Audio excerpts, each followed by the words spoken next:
Okay, so our last step is to have her stand at attention in a different pose. It's a great way to look at the garment again. It's just a little bit easier having the arms out to kind of get the sleeves on, but maybe you just want her to stand normal.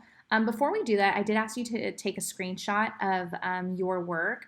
And, sometimes when you go in, you can't always see the seams super well. They kind of blend in. So Claude does have this tool right here.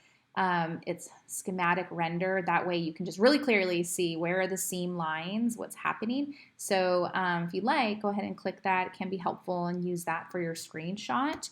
I'm not going to dock you points or whatever if you don't, but I just want to bring that to your attention that sometimes that can be pretty handy just to sort of see from far away, especially when you're working in all white or whatever. Okay, so I'm going to turn it off right now. The very last step is changing her pose. How would we do that? What menu would that be under? Hopefully you're thinking right now, maybe it would be under the library. So let's click the library. Okay, let's see here. We are in Avatar. I'm going to double click Avatar.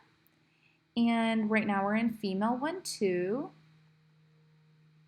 Okay, and look at all these different things that this avatar can do. She can pose, she can wear shoes. Don't do motion, that's gonna take forever. That's like to make a render movie. We don't need that right now. Change your hair, but pose, that's what you want.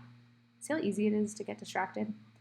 Okay, so maybe just attention pose would be good. So I'm gonna just double click it. I'm just gonna say okay. Cool. So there we are. There she is. Okay, so go ahead and just take a screenshot of that as well. And that's it for this assignment. Let me know if you guys have any questions.